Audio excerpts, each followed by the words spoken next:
ಈಗ ಎಲ್ಲೂ ನೋಡಿದ್ರು ಕಿಚ್ಚನ ಹವ ಎದ್ದು ಕಾಣುತ್ತೆ ಗುರು. ಸಿನಿಮಾ ಮಾಡ್ಲಿ ಮಾಡದೇ ಇರ್ಲಿ ರಾಜನೇ. ಒಂದು ಕಾಲದಲ್ಲಿ ಕನ್ನಡ ಚಿತ್ರರಂಗದಲ್ಲಿ ಇದ್ದ ಕೆಲವರು ತಾಮ್ರ ತಗಡುಗಳ ಹಿಂದೆ ಬಿದ್ದು ಈ ಮಾಣಿಕ್ಯನನ್ನು ಮರ್ತೇ ಬಿಟ್ರು. ಈಗ ಅದೇ ವ್ಯಕ್ತಿಗಳು ಕಿಚ್ಚನ ಹಿಂದೆ ಬಿದ್ದಿದ್ದಾರೆ. ಈಗ ಕನ್ನಡ ಚಿತ್ರರಂಗಕ್ಕೆ ಕಿಚ್ಚ ಸುದೀಪ್ ಅವರು ಲೀಡರ್ ಆಗ್ಬೇಕು ಅಂತ ಒಂದೇ ಕಣ್ಣಲ್ಲಿ ಗೊಳೋ ಅಂತ ಅಳ್ತಿದ್ದಾರೆ. ಯಾಕಂದ್ರೆ ಪ್ರತಿಯೊಬ್ಬರನ್ನು ಕಂಟ್ರೋಲ್ಗೆ ತೆಗೆದುಕೊಳ್ಳುವ ಕಲೇಜ ಇರುವ ಏಕೈಕ ವ್ಯಕ್ತಿ ಅಂದ್ರೆ ಅದು ಕಿಚ್ಚ ಸುದೀಪ್ ಅವರು ಅಂತ ಈಗ ಅವರಿಗೆ ಗೊತ್ತಾಗಿದೆ ಅಂತ ಅನ್ಸುತ್ತೆ. ಸದ್ಯದ ಪರಿಸ್ಥಿತಿಯಲ್ಲಿ ಕನ್ನಡ ಚಿತ್ರರಂಗದಲ್ಲಿ ಯಾವುದೇ ಸಿನಿಮಾಗಳು ಬಿಡುಗಡೆ ಆಗುತ್ತಿಲ್ಲ.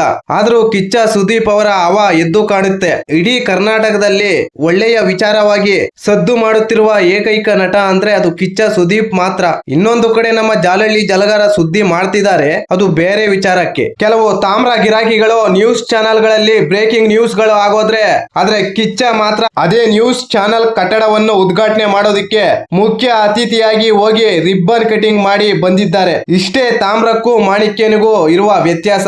ಸಿಂಪಲ್ ಗಣಿತ. ಇನ್ನು ಬೇಜಾರಾಗುವ ಸಂಗತಿ ಏನಪ್ಪಾ ಅಂದ್ರೆ, ಕನ್ನಡ ಚಿತ್ರರಂಗದ ಲೆಜೆಂಡರಿ ಆಕ್ಟರ್ ಅಂಬರೀಶ್ ಅವರ ಮೊಮ್ಮಗನ ನಾಮಕರಣಕ್ಕೆ ಅಂಬರೀಶ್ ಅವರ ಹೆಸರು ಹೇಳ್ಕೊಂಡು ಬಕೆಟ್ ಇಟ್ಕೊಂಡು ಕನ್ನಡ ಚಿತ್ರರಂಗದಲ್ಲಿ ಮೇಲ್ ಬಂದವರು ಅಂಬರೀಶ್ ಮೊಮ್ಮಗನ ನಾಮಕರಣಕ್ಕೆ ಬಂದಿಲ್ಲ.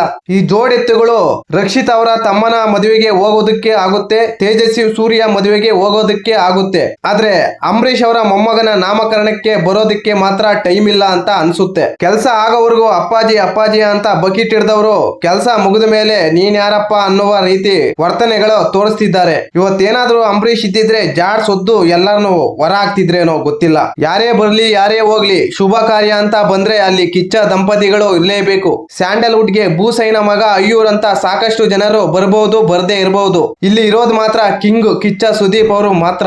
ಸಮಾಜದಲ್ಲಿ ಒಳ್ಳೆ ಮನುಷ್ಯ ಆಗ್ಬೇಕು ಅಂದ್ರೆ ಅವಮಾನಗಳು, ಅಪಮಾನಗಳು, ಆರೋಪಗಳು, ನಿಂದನೆಗಳು ಸ್ವೀಕಾರ ಮಾಡಿ ಅವುಗಳನ್ನು ಎದುರಿಸಿ ನಿಲ್ಲುತ್ತಾನೆ, ಅವನೇ ನಿಜವಾದ ವ್ಯಕ್ತಿ ಆಗೋಕೆ ಸಾಧ್ಯ ಅಂತ ಕಿಚ್ಚನನ್ನು ನೋಡಿದ್ರೆ ಗೊತ್ತಾಗುತ್ತೆ. ಆದ್ರೆ ನಮ್ಮ ಜಾಲಹಳ್ಳಿ ಜಲಗಾರ ಮಾತ್ರ ಇನ್ನು ಆದಿಮಾನವನ ಕಾಲದಲ್ಲೇ ಇದ್ದಾರೆ. Box office, king, boss, collection ಅಂತ ಇವುಗಳ ಮಧ್ಯೆ ಚೈಲ್ಡ್ ಚಪಾತಿ ತರ.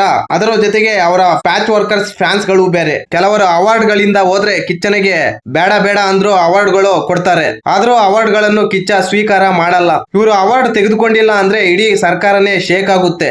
ಗೊತ್ತಲ್ಲ ಗಾಣಿಗನನ್ನು ಗಾಣಕ್ಕೆ ಹಾಕೊಂಡು ರುಬ್ಬಿದ್ದು. ಈ ಮಾಹಿತಿ ನಿಮಗೆ ಇಷ್ಟವಾಗಿದ್ದರೆ ಶಿವರಾಜ್ ಇನ್ಫೋ ಯೂಟ್ಯೂಬ್ ಚಾನಲ್ಗೆ ಸಬ್ಸ್ಕ್ರೈಬ್ ಮಾಡಿ, ಸಪೋರ್ಟ್ ಮಾಡಿ. Thank you for watching. ಧನ್ಯವಾದಗಳು.